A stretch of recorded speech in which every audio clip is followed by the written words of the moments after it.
ආයිබෝවන් අද ඉතාමත් වැදගත් වීඩියෝ එකක් තමයි ගේන්නේ. මේ වීඩියෝ එක ඇත්තටම වැදගත් වෙන්නේ ලිං වල වතුර අධික ලෙස කියුල් තියෙන සහ මේ ලිඳේ වතුර ගහපුවම මඩ ගඳ එන එකට විසඳුමක් තමයි අද වීඩියෝ එකෙන් ගේන්නේ. ඇත්තටම දැන් මේ තියෙන්නේ මේ පාවෙන ෆුට් වෑල් එකක් තමයි මම හදන්න කියලා දෙන්නේ.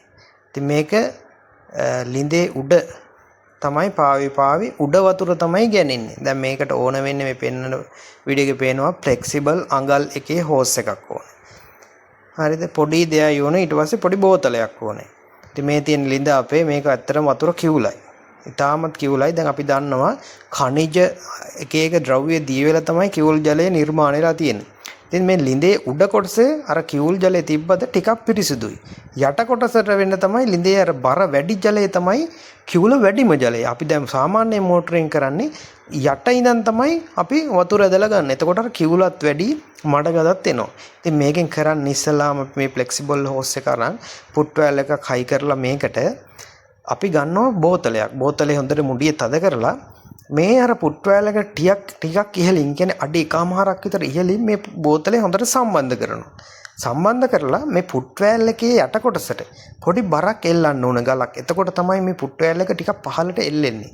ඉතින් එහෙම සම්බන්ධ කරලා බෝතලේ සම්බන්ධ කරලා අර වගේම මෝටරේ නිකන් සම්බන්ධ කරන බටේම මේ ෆ්ලෙක්සිබල් හෝස් එකට පොඩ්ඩක් අර අපි සම්බන්ධ කරන PVC බටේට ෆ්ලෙක්සිබල් හෝස් එකක් සම්බන්ධ කරනවා.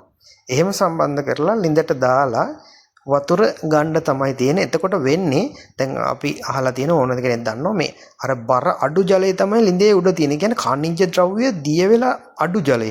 කියන්නේ ටිකක් කිවුල වුණත් සම්පූර්ණ ලිඳේ වතුර කිවුල තමයි කිවුල් පැතිවල. හැබැයි එහෙම වුණත් අර උඩ තියෙන ජලයේ කිවුල් ප්‍රමාණය අඩුයි සහ මඩ ගඳ එන්නෙම නැහැ. දැන් මේකට අවශ්‍ය වෙන්නේ මේ අපි කියන්නේ දැන් අර තිබ්බටේම තමයි මේ තියෙන්නේ. මේ මෝටරේ මෙහෙම කපලා අරගෙන ඊට පස්සේ ටිකක් උඩින් තව අර PVC බටේ කපලා ෆ්ලෙක්සිබල් ලිඳේ ප්‍රමාණයට දිග ප්‍රමාණයට ෆ්ලෙක්සිබල් අඟලේ හෝස් කොට එකක් අරගෙන මෙන්න මේ විදිහට සම්බන්ධ කරගත්තාම මේක ලිඳට දැන් ලිඳේ උඩ පාවෙනවා. දැන් මේකේ ෆොටෝ එකේ පැහැදිලිව පේන්නේ නැති වෙද වීඩියෝ එකේ සමහර විට මේකේ තියෙන මේ ලිඳේට දාලා තියෙන අඩි එකමාරක් විතර යටින් තමයි දැන් මේ ෆුට් වෑල් එක තියෙන්නේ.